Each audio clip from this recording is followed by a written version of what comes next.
Assalamualaikum warahmatullahi wabarakatuh. Perkenalkan, nama saya Bayi Astri Chandra Wulan dengan nomor induk mahasiswa 859172872, program studi PGSD UPBJJ UT Mataram. Pada video ini saya akan menyampaikan hasil observasi terhadap seorang anak dengan hambatan gangguan pendengaran ringan sampai gangguan pendengaran sedang.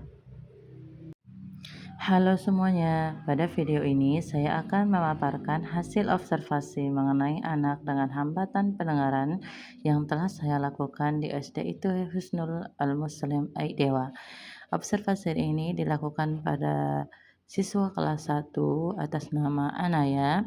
Kegiatan observasi ini dilakukan saat proses pembelajaran berlangsung di kelas serta ketika anak berinteraksi dengan teman-temannya pada waktu istirahat.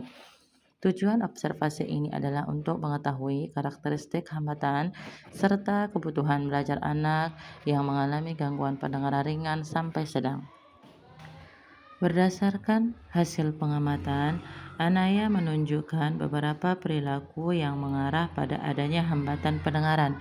Pada aspek respon terhadap suara, anak terlihat sering tidak langsung merespon ketika dipanggil oleh guru atau teman, terutama apabila suara berasal dari arah belakang atau dari jarak yang cukup jauh. Ketika guru memanggil dengan suara biasa, anak terkadang masih fokus pada buku atau aktivitas lain sehingga belum menyadari bahwa dirinya sedang dipanggil. Namun, setelah guru mendekat, menyentuh bahu anak atau memanggil dengan suara yang lebih jelas dan lebih keras, anak baru memberikan respon. Hal ini menunjukkan bahwa anak masih dapat mendengar suara tertentu, tetapi membutuhkan kondisi suara yang lebih jelas agar dapat memahami informasi dengan baik.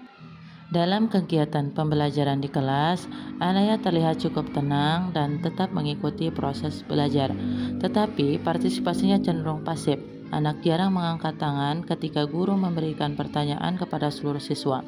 Saat guru bertanya langsung kepadanya, anak sering meminta mengulang pertanyaan terlebih dahulu sebelum menjawab.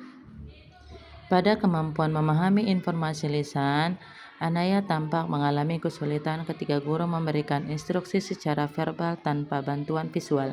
Misalnya, saat guru meminta siswa membuka halaman tertentu atau mengerjakan tugas tertentu.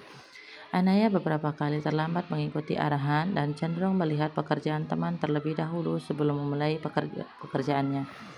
Akan tetapi, ketika instruksi ditulis di papan tulis, ditulis dengan bahasa yang lebih sederhana atau dijelaskan secara langsung dari dekat, anak dapat mengikuti pembelajaran dengan baik. Dari pengamatan ini terlihat bahwa anak lebih mudah memahami informasi apabila dibantu dengan media visual dan penjelasan yang lebih jelas.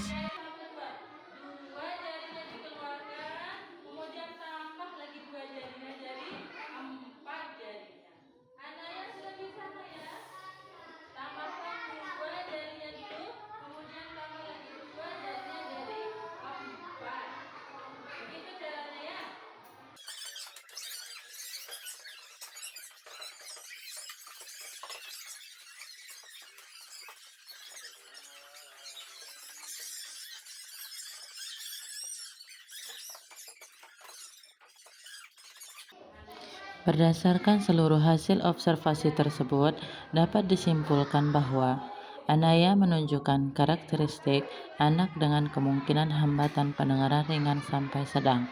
Hambatan tersebut terlihat pada kemampuan merespon suara, memahami instruksi lisan, dan mengikuti komunikasi dalam pembelajaran. Walaupun demikian, anak masih memiliki kemampuan sosial, komunikasi, dan kemandirian yang cukup baik apabila mendapat dukungan dan strategi pembelajaran yang sesuai.